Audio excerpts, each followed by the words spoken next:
ቻት ጂፒቲ ላይ እንዴት ነው አርሰናል ላይ ጎል ማስቆጠር የሚቻለው ብዬ ጠየቅኳት። የማይቻል ነገር እኮ ነው የጠየከኝ አትለኝም እንዴ? እሺ ቀጣይ ዓመት ለሁለት ዋንጫ ልንጫወት ነው መሰለኝ እንዴ? ሲቲም ሊቨርፑልም ትቅ አለ፣ አርሰናል ብቻ ቀረ። አርሰናል አይበላም፣ ያውኑ ለቀጣይ ሊተላለፍ ነው ማለት ነው። ቀጣይ አንድ ጎል አግብቶ ማሸነፉን ማረጋግጦ መውጣት የሚችል ብቸኛው ቲም አርሰናል ነው። በስራት የተረዳው የኛዎቹ አሉ አይደል? ያረበስማ ቡልድ በቃ እንዳገባ ዘጋ አለቀ። በሩን ቆለፈ። ከዛ በኋላ ያለው ነገር ማለት ምክንያቱም ከድሉ በላይ ግን አንድ ልናወራላቸው የሚገቡ ሁለት ሰዎች አሉ።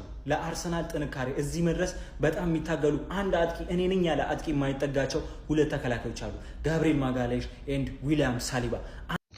እንዴ አመረሩት እንዴ ጋይስ? እኔ ቀልድ ማያውቁም እንዴ?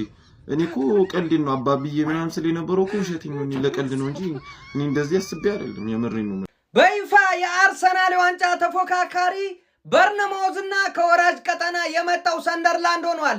ሌላው እርባና ቢስ ናችሁ፣ እዛው ጥጋችሁን ያዙ እደረባችሁ። ጋይስ ይሄ ቡድን ይሸነፋል ብሎ ከመቋጠር በሊቢያ አቋርጦ መከራ በልተህ አፈር ድጌ በልተህ በረሃውን አቋርጠህ አውሮፓ ገብተህ ቤተሰቦችን አገርን ብትቀይር ይሻላል። ከዚህ በኋላ ለማንም ህፃን፣ ለማንም ሽማግሌ፣ ለማንም ማጅራት መቺ አልቋጠርም፣ ለማንም አልወይልም። ለራሴ ለክለቤ 25-26 የፕሪሚየር ሊግ አሸናፊው አርሰናል ከወዲሁ ኮንግራ ማለት ፈልጋለሁ።